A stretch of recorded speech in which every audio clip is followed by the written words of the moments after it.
ang mga pamasangil ni Vice Mayor Tomas Osmeña o ni Mayor Noel Archival Nestor Archival, labot mga higala sa previous administration ni former Mayor Raymond Alvin Garcia, gitubag niya kagahapon atol sa press conference mga suking tigpaminaw.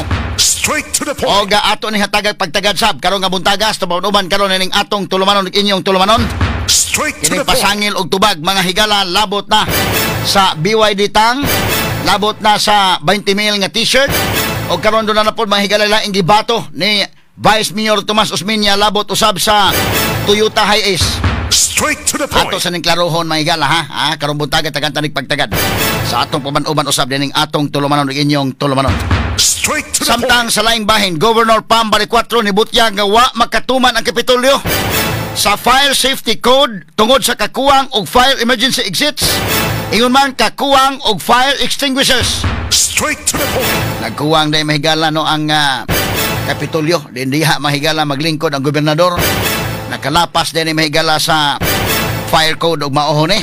Straight to the point. Plano mahigala ang Pam Balicuatro pasusi kini sa fire department and again para mabutangan og sakto din ha mahigala nga mga fire extinguishers og asa dapit na kaya nabutang na gud heritage ng Capitol unya medyo delikado man day mahigala sa sunog. Straight to the point. Kato sa nagpagtagad lubutaga sa manuman usab ning atong tulumanon ug inyong tulumanon. Straight to the point. Samtang sa dugang mga balita mahigala ni pirma sa resolusyon aron suportahan ang pagpabili ni Senate President Chis Escudero sa iyang posisyon ni saka pa ngadto sa 15 ngadto na sa 16 ka mga senador. Straight to the point. Masidaghan na ni ron mahigala nga angay ko nang ipabilin si Chis Escudero nga mahimong Senate President kay kinini ang dunamay lain-lain nga black nga naa diha karon o kini si Vicente Soto mahigala gusto man sad niya mahimong Senate President o niya karon giplanuhan nila o kinsa gyud kahay himuon nga Senate President sa 28th Congress. Ipabilin ba si Chis Escudero or gusto mahigala Tito Soto nga siya may mag-Senate President o doon na ba'y suporta sab ngadto niya? Ingon sab mahigala doon na po'y nilutaw nga pangan nga posible sad mga higala nga si Marcoleta or baka si Subiri, mga suking tigpaminaw. Pero bueno, tan-aon tani mga higala kinsa gyud kay matod pa karon mas nisaka pa man murag ang Duterte Black. Daghan-daghan sa mga senador dayon dekin nga sakop sa Duterte Black. Og matod pa mo suporta sila ngadto sa tinini ang angayan nga mahimo nga Senate President sa 28th Congress. Straight to the point. Sa ato ning tan-awon mga kagilaan kay July 28 na mauna mahigala ang pagbalik na unya no sa Senado. Mausab na mahigalang State of the Nation address sa presidente nga atong paminawon unsa na iya mga priorities mga higala ni ining 20th Congress. Ni ana mahigala padung na katunga na sa iyang termino. Straight to the point. Samtang sa abroad, Israeli Prime Minister Benjamin Netanyahu mo nominate ni US President Donald Trump aron makadawat og Nobel Peace Prize Award tungod sa papel ni ini sa negosasyon tali sa Israel ug mga Arabo nga nasod sukad pa sa 2020. Straight to the point. Now sa pikas bahin mga suking tigpaminaw atong balik-balikan ning atong mga issues mahigala kay kagahapong adlaw wa kay ta maka buylo og maayo sa second half. Kay ang atong gisgutan mga kagilaan kalit manguna daghang mga nangabot nga kalit nga mga issues. Mao na nga wa ta makatiwas og gisgot diri sa Kapitolyo mga higala labot sa inaugural session sa Provincial Board ngadto milabayng Lunes. Nakapaminaw lang tag kadali sa speech mahigala ni Pam Balicuatro o gatong pag-welcome po niya sa Provincial Board apan wa na to matiwas og discuss kay sa second half na mga higala sa atong programa after sa mga balita doon na may nangabot diri agod nga katuto ang laptop mahigalang nahabilin sa taxi ato sang gitagaag pagtagad gyud kay kinini ang nalipay ta nga dunay taxi driver nga inani no nga niuli gyud sa iyang gamit atong usa mahigala ka babae nga gikan pa to mga kahigalaan sa abroad. Unya dayon luoy sad kayo to mga higala nga iyang hinaguan to arabang kwarta niya dito unya na habilin sa taxi manya pagkaman na uli so kadto usa unya dayon ang kaagi sa to mga taxi driver day ngilngiga sa kaagi no gitulis sa dito mga kaigsunan inana ba nga bisan sa iya nagian nga dunay mga taong dautan nga mga tulisan dunay mga mag-drive kag taxi dunay manulis ang uban pong taxi driver mo pay magbinuang dili tanan dunay may daghang mga tarong kini pagpakita nga doon na pa'y mga tarong nga tao. So usa to, unya paghuman doon na tayo gisundan nga issues talamban, mga batanon mahigala nagrumble sad mahigala gikulata to mga estudyante. Doon na pata mga higala lain pod mga kaigalaang issue dres talisay mao gihapon mga higala tabangan rumble gihapon. Unya plus atong gihatag pod mga higala kagahapon ang atong na kinini ang nakolekta nga kining hinabang alang atong mga ginikanan atong dito sa may mualbual in town mahigala nga gipang gitulis nga mga magtiayon luoy sa taon mahigala mo na medyo na busy tamo nang balik taron sa atong isgutanan diri sa atong provincial capital katutuang butyag mahigala speech mga kagalaan ni Pambari 4 mga sukin tigpaminaw. Now before ana una mga higalang mihatag og mga speeches kadtong mga sakop sa provincial board in Daken. Unya usa niya na si Glenn Suko nga nihatag pod sa iyang speech mahigala sa iyang pakigpong didto sa provincial board. O mauni ang iyang pakigpong nga gi-quote mahigala nato sa DYHP gi-quote ni sa mga pamantalaan ug uban pa. Kini ni ang iyang pamahayag atong i-check sa names atong ipakita names kini pamahayag ni Glenn Suko kani mauni siya no ang iyang pamahayag. Sige ayo lang sa og ipadagan na kay atong Bisayon in English ni unya atong paningkamutan nga ato mga higalang mabinisaya para masabtan sa tanan. Anindot po ning pamahayag ni Glenn Suko hinaut unta nga iya po ning mabarugan no matod pa dinhi, but let me say this clearly and firmly.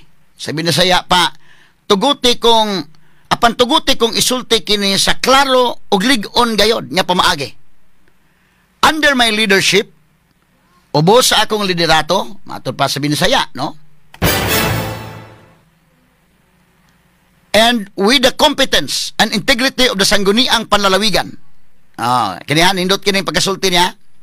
Under my leadership and with the competence and integrity of the sangguniang panlalawigan, we will assert our independence. Kuyawa kini pagkasulti mahigala. Sa binisaya pa niini, ubos sa akong liderato ug uban sa katakos ug integridad sa hunta provincial, we will assert our independence. Matod pa niya mga higala, among panindigan, among barugan ang among pagkagawas nun. Straight to the point. Matod pang Glenn Suko, tinuod sa gyud no kay kining provincial board kinahanglan magini nga gawas nun, kinahanglan magini nga independent mga sukid tigpaminaw. So iya gyud i-emphasize we will assert our independence. Matod pa niya, among barugan, among panindigan ang among pagkagawas nun. Unya sumpay sa maingon, we will bow to no one but the will of the people. Nindot kini dili kami mo yukbo ni bisan kinsa gawas sa kabubuton sa katawhan. Kini nindot kini pagkasultiha. Unya tiwas pa iyon, we will serve no interest but that of the Cebuanos. Nindot yung pagkasulti. Dili usab kami mo alagad sa lain nga interes gawas sa katawhang Subuanon.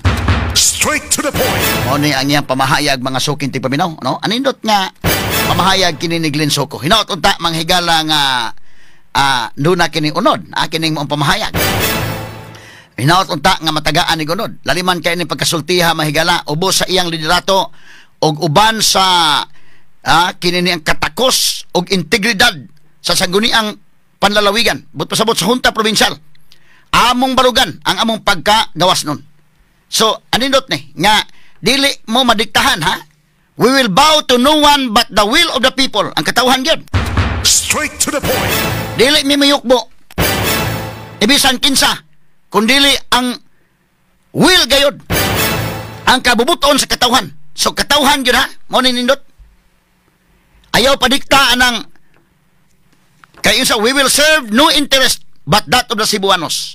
Ang interest gayod sa Cebuanon.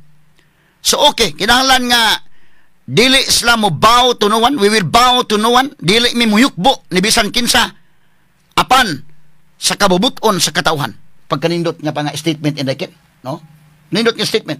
So ayaw og padikta sa kinini ang opisina sa gobernador nga magsunod-sunod na lang pud mo sa provincial board og labaw tanan ayaw padikta atong tuas Oak Ridge.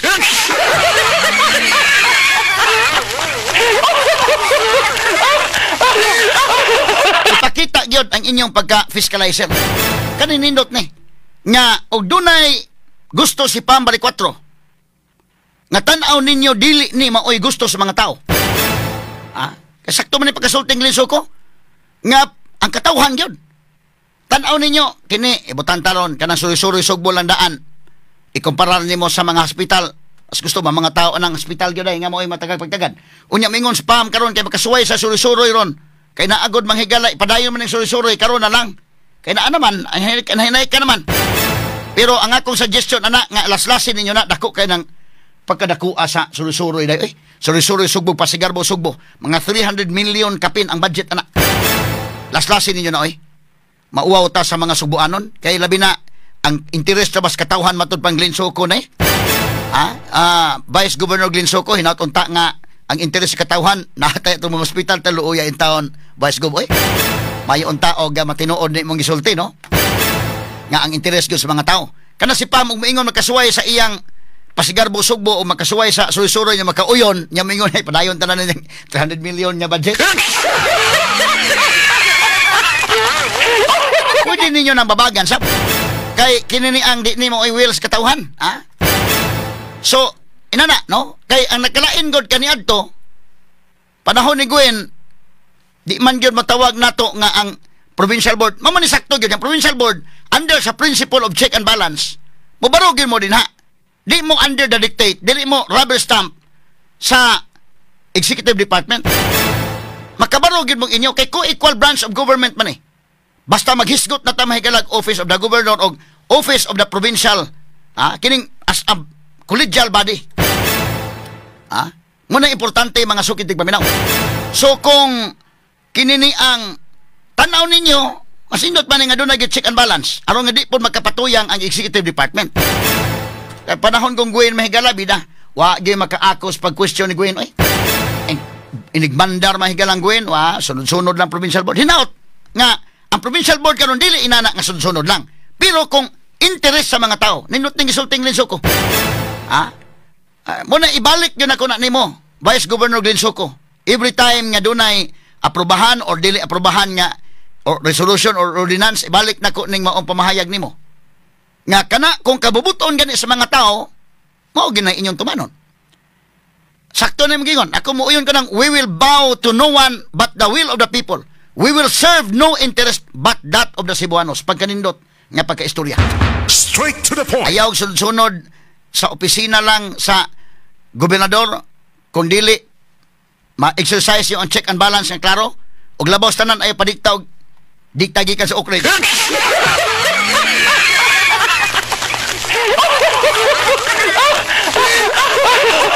Ato lang ni agi katawa mahigala. Ang interest ko sa katawhan mo na pinaka-importante now. Ang kalainan ni Gwen og ni Pam kung imo mabantayan kay katos Gwen mahigalap mumandar to inigmandar mahigalap ang provincial board na himong rubber stamp kabantay mo ang mga ordinansa lima ka kanalandaan mahigalang gikuhaan si Davide og gahom day ikuha gahom Davide kay Davide in taon nga pagka vice governor igo nang mudukdok si Gabil di makapils discussion dili maka wa gyud dili kapils deliberation so tanan unang higayon sa history sa Sugbo mga higala nga dunay vice governor nga ginana ako di ko masugot nga inanaon po ninyo sa Linsuko straight to the point ayaw anak kay ngilad kay na kita ray malahian ang kalakiha mura pag gigapos in taon ang kamot ni Junjun Davide day karon nanas Linsuko mo oy vice governor ayaw ninyo na asad usban ninyo ng maong house rules kay tagaan na to nga makalupad po na sa Linsuko. Basta tinarong lang yung pagkalupad para sa mga tao lang sa yun. Kato diktawan tong Gwen. Nga inanaas John, sugot po sa tanan. Dili na mauna inana, napailain. Katong iyang quack science. Atol COVID, doon na sa iyang ordinansa ipalabang, po yung reklamong provincial board, approve. Ang iyang quack science sa ASF, okay po sila. Approve po. Unya, kini mga higalang, motoy kang Gwen. Hasta ka ng Pasigarbo Sugbo, maunay budget, approve tanan. So wala nawa ang principle sa check and balance. Una nga karong panahon na, nindot ni nga gibuhian nimong statement, Vice Governor Linsuko, o kakuuyon anang imong statement. So kanang kang pamila pod kung alang sa katawhan na, ikaw may nag-ingon nga kung alang sa mga tao, inyo yung tumanon. Kay kabubuton man sa mga tao. Kana mo nindot. Straight to the point. Balikon to anindot kayo ang sulti ni Vice Governor Glenn Soco. Hinatunta nga iyang barugani kay kadto ra bang 19th sangguni ang 16th kay 17th naman ron. Kadto ra bang 16th sangguni ang panalawigan mahigalab dikta-diktahan lang tong Gwen. Mahimo ba guna? Ako di ko mo uyon atong gihimo nga si David na himong kiko taon. Unang higayon sa Sugbo kana. Nagtuo ko nga unang higayon sa Pilipinas siday nga ang Vice Governor Jesus Ginoo ko. Igo ra mo preside sa kinini ang session ug mo dukdok sa gabil maura dili ka appeals deliberation. Paita in taon tong sitwasyon Junjun mo nang paminaw ko dai kato Junjun Davide giingnan sang magpali say governor giingnan sang magpali dagan ta. Ako may mudaga governor insulto be to dai. Si Junjun nga may governor ni slide down pagka vice gobernador dagan sila. Bildis magpali daog Junjun. Ikaduha si Is Durano, bitabitahan na lang to kay former tourism secretary man, daga governor, Junjun Gipoy Vice. Incumbent siya ha, pero running mate siya. Daog Gipon Junjun, pildi si Is. Karon si Gwen na nag-offer niya nga sureball na yung tasang mo daog. Wa sa musugot. Naduda ko nga, murag dili na makaya, Junjun Davide nga himuon sang kiko diya sa Junta Provincial. Straight to the point. Iyan ang gituldukan di na kumusugot oy kiko ka diha murabag naa ka diha pero kiko ka.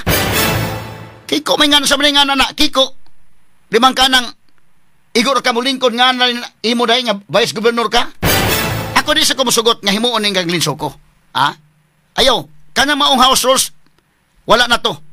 Tagaan nimo sa iyang maka-function gyud as Glenn Soco. Na kini pamahayag ni Glenn Soco nga ang katawhan gisundon nindot ni nga pamahayag.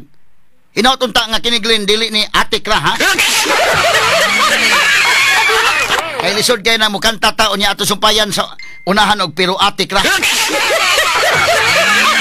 Kay kamo mubarugid mo. Mubarugid mo.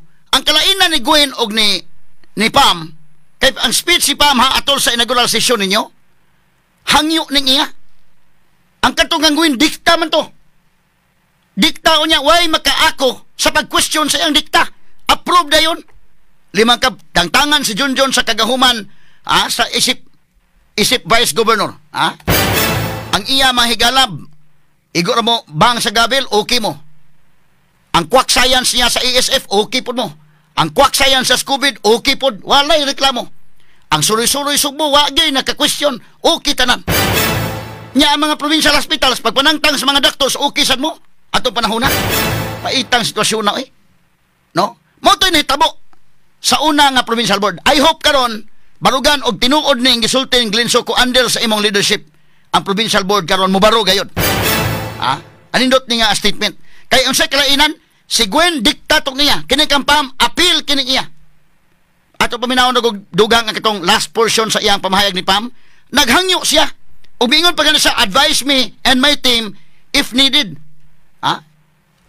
Tambagi ko ninyo o nga akong team kong gikinahanglan. Limang ka na pagkasultiha day. Ingon sa ato ang Sugbo. Dili ni ako, dili ni inyo, ato ni. Magtinabangay ta para sa Sugbo. Ato paminawon si Pambari 4B kay akong palawmang gamay ning atong discussion ni napita. Atong kinini ang dugangan og discuss ni. Sige asa man to dong, katong last portion dong. Kani. Audio. Along with 1.1 million Cebuanos who believed in me and the many more who have already been converted. I trust that you can all work with me, advise me, and my team if needed. Because as I always say, I am not the expert.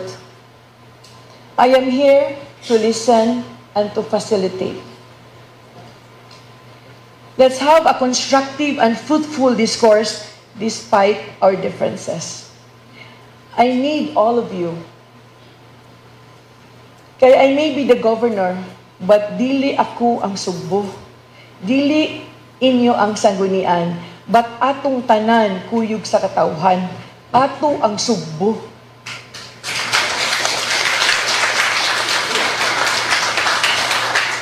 Let me end this by saying how proud I am of each and every one of us here. We are here to start a new era of leadership in the province of Cebu. And one that chooses to unite and work together. Kita ang mga bag-ong leader sa Sugbo nga dili mubabag sa kalambuan ug ihatag sa mga Sugboanon ang tinun-anay nga kinasingkasi nga serbisyo. Daghang salamat and may God bless us and our beloved province of Cebu. Thank you. Okay, Katong. Okay. Unsa may but pasabot? Grabe kayo ang pagkakuan ha?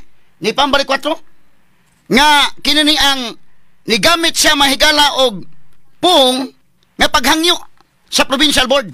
Straight to the point. So nindot din magkatukma ang imong pamahayag Vice Governor Glenn Suko nga ang katawhan gyud wala mo dili mo mubaw ni bisan kinsa sakto ba na. Kay as a body, as a collegial body ang provincial board co-equal mo nga branch sa office of the governor. Straight to the point. Ha? So sakto na imong barog ka. Dili magpadikta-dikta lang. Pero kung alang sa katawhan mo na unahon gyud kay katawhan man atong mga amo ani. Ang katawhan man gyud may boss.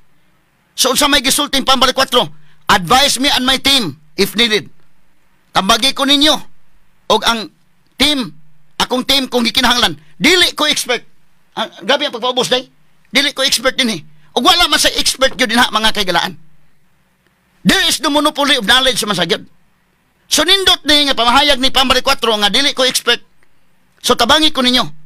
Og matod pa niya may I need all of you. Nanginahanglan ko ninyong tanan. Straight to the point. Pag-apilar ni Pambari 4 nanginahanglan ko ninyong tanan. Og matod pa niya mahigala dili ako ang Sugbo, dili kamo. Kun dili kitang tanan, kauban ang katawhan.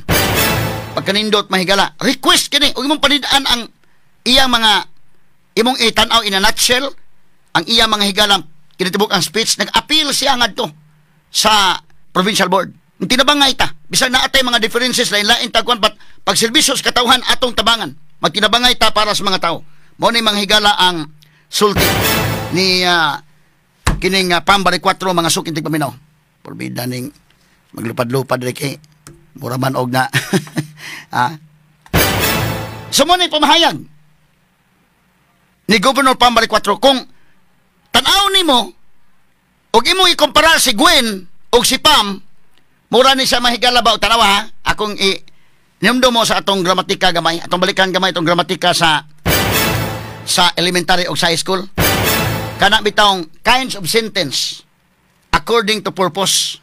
Unsa man nga mga sentence katong declarative sentence, interrogative sentence, imperative sentence, exclamatory sentence. Kini na bilong ni kining kang Pam o kang Gwen sa exclamatory sentence. Imperative sentence. Kay request man ning kang Pam ang kang Gwen command tong iya. Straight to the point. Tanawara. Now, let's help build Cebu together. Matud pang Pam. So, ang iya request ngadto sa provincial board, doon na ba'y katahuran day ba? Magtinabangay ta. Anak iya katong kang Gwen, dikta man to. Nagpasabot to yung command ba? Kanang command ba higala? Og naka sa taas mo command ka sa ubos. Mahimo na. Pero mas indot pa gyud nga bisag naa ka sa taas. Mo request ka. Og kanang naa ka sa ubos, di man ka pwede mo kaman-kaman sa taas. Og gamay ka granggo mo command ka dako granggo dili mo request ka. Imperative sentence gyapon. Og taas ka granggo, pwede ka mo command sa ubos nimo. Kining kang Gwen gihimo, gobernador sa taas gyud sa iyang pagtan-aw niya kay command niya ang provincial board. Maghimo na ganing ordinansa ng provincial board, resolution, as a collegial body, co-equal mo nga branch. Mo request unta siya. Ang iyap, buylog itong iyawi, way makapalagtanan. Inana to kawa gyoy. Wagyoy to, sabay terminong gamiton ako na, okay? Way batanas.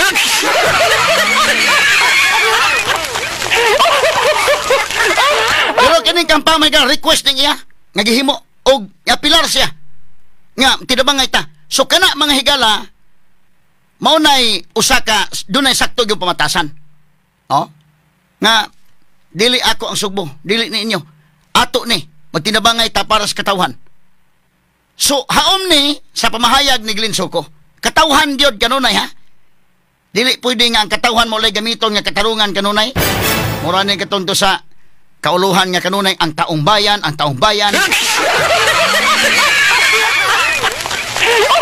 Ipasangil gani ang katawhan, tinudoon yun nga ang katawhan yun. Kalisod kayo mahigala nga ang katawhan, kanunay mapasanginlan na balang ni, ha? Unya atong sumpayan, pero atik ra. Kini o, nindot yung request. Asa man to dong, balik ko to dong, redesigning the suri-suri sugbo dong. Sige do, balik ko na tong kana dong. Katong imong kuhan nga, kato sa, ibalik ko na tong gamay.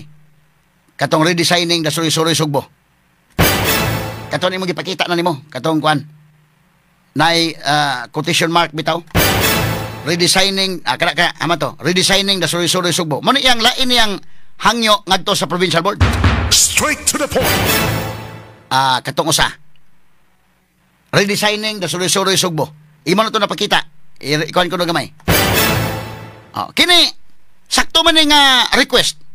I-redesign na labi na dako kay kuan dako kaayo mga higala og gasto. So between Governor Pam o former Governor Gwen, katos Gwen watoy batasan.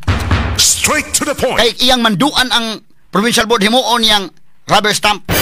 Sunod-sunod lang taon pong provincial board. Pero kini si Pam nag-request siya. Ni-apilar siya sa provincial board. Mao na dahi kalainan mahigalan dakong kalainan. Pero maghisgot ta mahigala og kuan pa ni kini ang bag-o pa mo gunis Pam sa di pa na tumahukman mahigala kay medyo sagol tingali iyang kulba. Atubang sa provincial board yang speech mahigala medyo nagsagol tanan muna murag musapid pa iyang dila pero imong paminawon ang iyang unod ug ang iyang tingog ang iyang mahigalang quality sa delivery unyang matang-antang-an ni mahigalang ngilngig paningwin katos Gwen hinoon kung imong paminawon kung oration contest o declamation contest mudaog to gamay askang ngilngig mo dag istorya tong Gwen Garcia high-low, high tingog, maubos po yung tingog na. Sabot siya ba? O kanusaan niya patason yung tingog, kanus ay paubos. O contest kini sa oration, or contest kini sa declamation, malagmit, mudaog si Gwen. Kay kini si Pam, bag-uhay pa man. Pero ngadto-ngadto, kanang tingog ni Pam, magpaminaon dahi, o iya nang i-pre-read ng iyang script niya. Kay, dana, may script writer yun, di man malikayan nga naam gina, kay inana mo ranggo, mahigala, na namin mo prepare yun mo ana, labi na ang mga data. Ini-deliver, kuyaw ni. Nya kinising-kasing ra ba ang pag-deliver? Katos Gwen mahigala maayon to sa istorya bitaw. Og declamation pa kanang sa ato bang pagka-elementary high school nga okay lang maayong pagka-deliver, daog. Pero kanay magud karon nga niya tas tinuod niya kinabuhi. Di man gud kutob lang din sa pag-deliver. Ang pag-judge sa mga tao na dili lang kay maayo kang mo deliver nga mura kag high school og elementary nga hukman ta according sa atong pag-deliver. Kay kanang script gani hinimo sa maestro, imo nang hinimo sa mga maestro indekin ipa-deliver nimo. Maayo kay mo declaim, maayo sa orasyon. Tanaw ko si Gwen daog yun sa declamation og orasyon. Pero sa realidad sa kinabuhi, dili naman kana mo tan-awon o paminawon sa mga tao gyud. Gawas nga maayo ka additional factor na pero ang imong credibility mo na pinaka-importante indekin. Ang imong credibility nga mi-deliver ka sa imong speech. Dili na pwede nga maayo ka in English, maayo ka mo pronounce, tuwang-tuwang imong kuan ana. Maayo kay kamo deliver sa imong speech dili. Karon sa realidad na mahigala, sa realidad na kini ni ang imong credibility kung unsa ka nga mo deliver ug unsa ka nga pagkatao. Tan-aw na sama tong Gwen niya. Ang kabus, kita mga maluoy tas kabus unya, gipabayad nag wiwi og pupo dito sa kini ni ang terminal. Why credibility? Mayon ang mga kabus unya, ang mga hospital perting gubauna, why tambal hasta gapas paliton sa pasyente hastang dagom. Unsa man na? Why credibility? So, bisan pag maayo ka mo deliver, daog ka, champion ka sa oration, champion ka sa declamation, sa aktual nga kinabuhi, wa kay credibility. Ang mga tao mayon di ko mina na bot-bot ka.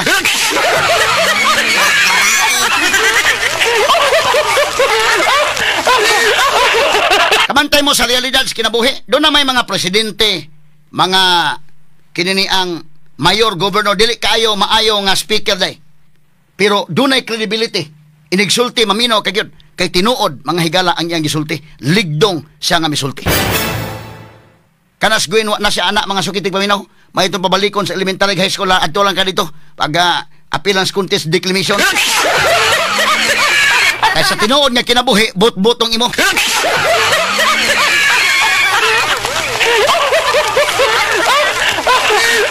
Kining kang pam og tuloy-tuloy na ni okay ning iya. Natong Lunes mga higala. Mo serbisyo ba igis pam mo anad sa private sector ba? Anad sa iyang panarbaho sa pribado. Unya dayon sa ato na obserbahan atong Lunes, apil sa flag raising ceremony, dayon daghan sa trabaho sa iyang opisina, nagmeeting pa sa PhilHealth in Daken, paghuman apil sa inaugural session, pagkagabi ni bisita sa Provincial Hospital sa Karkar. Ni bisita pa og ni apil dito sa activity ni Suka, State of the City Address ni Mayor Patrick Barcinas dito sa Karkar. Og doon na pa yung mga kalihukan dito nga nagkita sila mga politiko dito. Apil sa Saria Gulyas, Mahigala, o sa si Mayor Patrick Barcinas ug uban pa nga dito mga sukintig paminaw. Kini nga kakugi nga gipakita ni Balik 4 kung magpadayon ni. Makaingon ta, kini mo itinuod nga serbisyo, dunay credibility, mabuhi ka Subuanon. Mabuhi, mabuhi, mabuhi, mabuhi, mabuhi ka Subuanon. Dungan sa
naiintindihan, natututukan, nararamdaman. Yan ang dahilan kung bakit ito ang number 1. Straight to the point, ni Attorney Rufil Fernandez Panyok, ang number 1 sa lahat ng mga programa sa radyo dinhi sa Cebu.